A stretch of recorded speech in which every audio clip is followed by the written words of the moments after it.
Okay, so it's New Year's Day and I'm about to pop out some content. Anyway, so this right here is my dad's 2007 Ford Explorer sport truck, and we fucked up on this car. More specifically, I fucked up on this car a few years ago. Basically speaking, we lifted this thing with these spacers, these Truxx 2-inch leveling spacers, because there's not really any like proper option in terms of how to lift an Explorer, you know, because no one lifts an Explorer. So about 2 or 10 years ago, we put this lift spacer on the front and rear strut. Now this had thrown the suspension geometry on this truck out of whack, to the point where it was always cambered and the line was never really right. So we have a solution for that. The solution is this. This is a BTF extended upper control arm. They are not cheap. I'm pretty sure together this front pair alone was like 800 bucks, and it replaces this guy. This is a stock OEM Ford Explorer control arm. You can see it is a little bit extended, a few millimeters, which should help fix the alignment issue. You can also see that this uses a what is it called? A Uniball joint rather than a ball joint. And this is stamped steel, whereas this is like welded square tubing or whatever this is. Point being, this is way stronger. This should fix the alignment issues, and it kind of looks badass, not gonna lie. Granted, no one's ever gonna see it, and I'm hoping it's gonna be an easy thing to install. So let's get into it. Okay, so I just spent a lot of time hyping myself up that this was an easy install. I just finished up the passenger side. There was a couple of small hiccups, but nothing overly major. So step one, obviously, pull the wheel off. I feel like someone's gonna be in the comment section. Oh, you don't need to pull the wheel off to do this. Wheel, I am. Anyway, so pull the wheel off, and you see the upper control arm. Probably not from that angle though, so let me change that. Okay, so now the car is up in the air, you can kind of tell what the main issue is, and that main issue is right here. This is the OEM upper control arm for this 2007 Ford Explorer, and you can tell with the lift spacer installed, it does rub on this spring.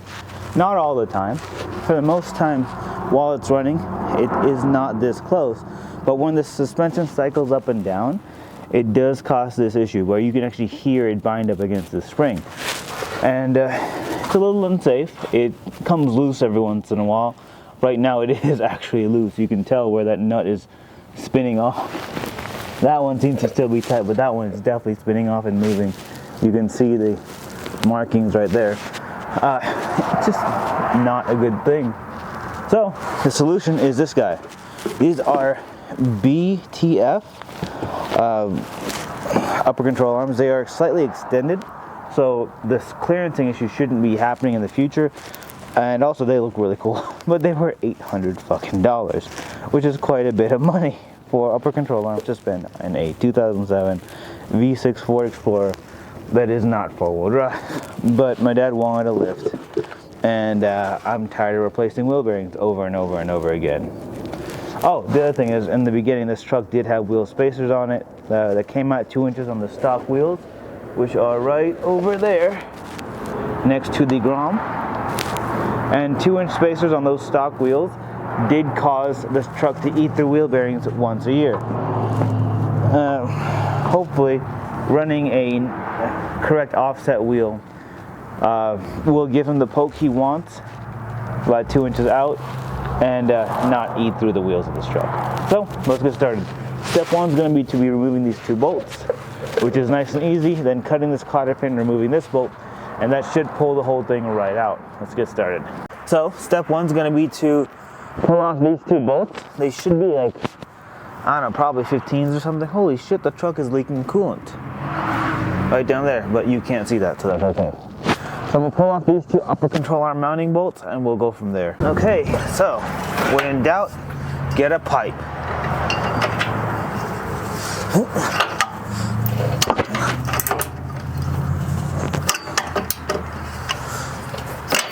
That didn't work. Must not be the right size. Bro, These bolts are breaking my ratchet. This is the second ratchet that's got all of its teeth. You can see it skipping. But yeah.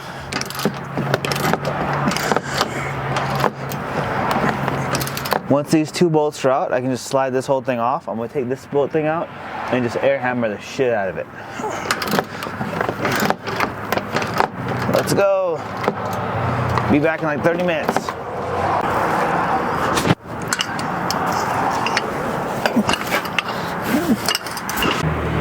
Okay, so now those bolts, I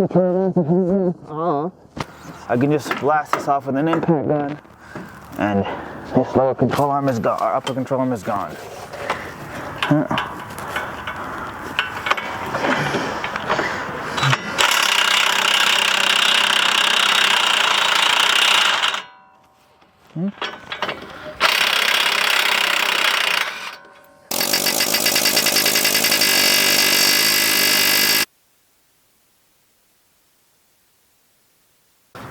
Okay, so good news is good news. The old control arm is now out. It was actually fairly easy to pull it out. There's two bolts and the ball joint. I did end up using an air hammer to get the ball joint out. It was just the quickest way of doing it without, you know, becoming a massive pain in the ass. Unfortunately, when I was taking it out, one of the bolts ended up being quite fairly damaged.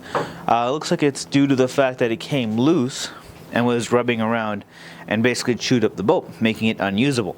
So I went to Ford to try and get this part, or this bolt, and Ford in their infinite wisdom, despite using this bolt on a bunch of different cars, ended up obsoleting it. The only place I would have it is in like Missouri or Montana or something, and they wouldn't even order it because it's obsolete.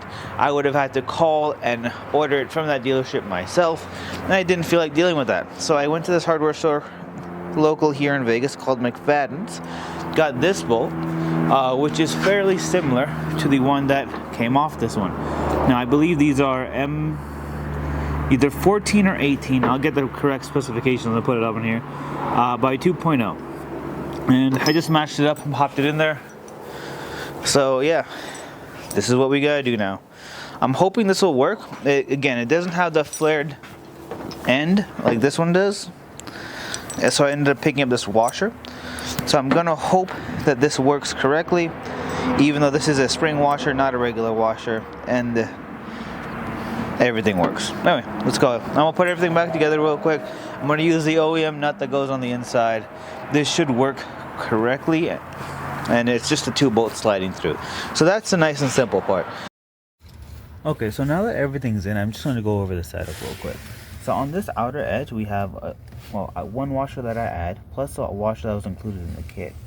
Coming over here, you can see that there's one washer that is placed in between that polyurethane bushing and the edge. So there's two washers, one on each side. If you do not add this washer, what will happen is the 110 foot-pound force of this bolt will force the little metal roller inside the poly bushing out, and then you have to take it back apart and redo it and like reinstall the washer that you forgot. Ask me how I know all this. So it's very important that you have the outer nut on the inside of this tower, followed by the metal washer that's included in the kit, which is an M14 washer. Then you have the bushing, then you have another washer on this side, and then the bolt. I have one more extra washer because I just wanted that extra washer, but that's how you need to do this. All four washers need to be on each side. So there's a total of 8 washers that were included in this kit. Make sure you use those washers, along with the 2 washers here and here for the universal ball or king ball, or whatever this is called. Okay, so the last bit of the video was filmed in darkness, and I kind of fucked up there because you couldn't really see anything, mainly because it was dark, and I also forgot to put the audio, which is not that good for video making stuff because people like to hear what the fuck is going on. Anyway, So this next stage of this whole little process is going to be pretty simple. What I ended up doing is I put in those larger upgraded bolts from McFadden because Ford doesn't make the bolts specific for this truck. And despite going there, I was not able to get the OEM Ford bolt, which I would prefer to use. So I ended up going to McFadden, getting this hex bolt, which is about the same thread pitch diameter and length. But the only issue is it uses a hex head rather than an actual bolt, and there's no flared end. Luckily, this kit came with washers, which look like this. So this washer went up in the middle and should be keeping everything in place. Now the next step, once those two are bolted in, is to install this guy. So rather than using a ball joint, this uses a Uniball. So despite having deceptively similar... Okay, so since this uses a Uniball, not a ball joint, it's actually comprised of a couple different pieces. So number one, are going to be these two little top pieces. Let me pull these out of the plastic and I'll show you in better detail. So this guy right here, this bit, goes on top, just like that. Slides right in there. This next bit, this next part, goes on the bottom, just like this, right?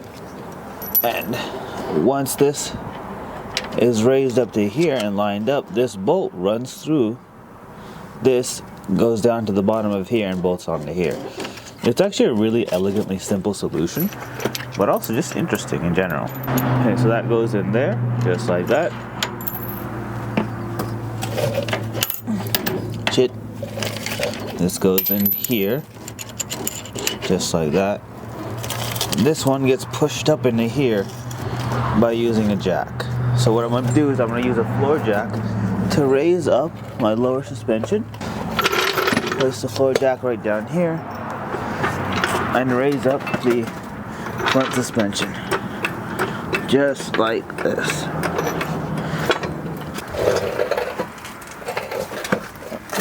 Line that up. Damn it. Just like that. And they keep going up. And now this washer goes onto here.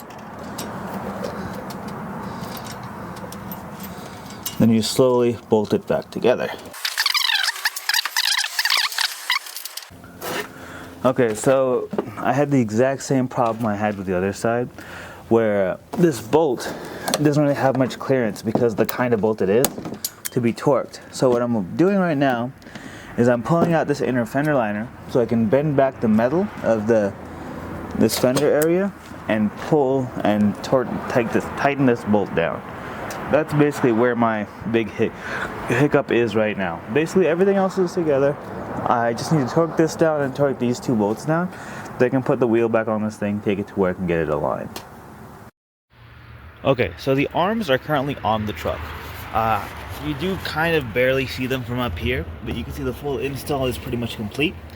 And they do fix the alignment issue. Now, I haven't gotten a chance to get the truck aligned just yet due to the leaking radiator, but you can see compared to how cambered in the wheels used to be, it's much better. You can see the radiator still leaking right there. I haven't actually left the house. I'm just waiting for it to come in. I'll probably post a video of me replacing the radiator with the upgrade unit later. But I will say it does change the track width a little bit. You can see the rear tires have a little bit more poke than the front ones, which you can't really tell right now, but it's about ½ an inch more inward. Overall, I'm really happy with the quality of the arms. Again, I haven't had a chance to drive on them yet, but the installation and just how much more solid they were, definitely way better. And the fact that it fixes the alignment, which is our biggest concern, and that it does not touch the strut when it's fully extended or when load is placed on it. That was our biggest issue. It's just how close the arm got to the strut. You can actually see a little bit on this side where it's touched the spring. Coming over to the other side over here, it's been touching quite a bit more. Right there, you can see the areas where the spring is like rubbed raw, basically. Right in there where the paint is gone. It was completely touching up against the spring. right there. But now things are much better, definitely way improved. I guess 800 bucks fixed the problem. And yeah, there are those aviator mirrors I put on it. I think I still have the video somewhere about the splash guard, which I'll probably edit and put up pretty soon. But yeah, now I'm currently working on the truck. About to drop the tank on that thing tomorrow. And then gotta drop the tank on the Vic. And then the CV axles for the TC. And then the rear window regulators on the Fusion.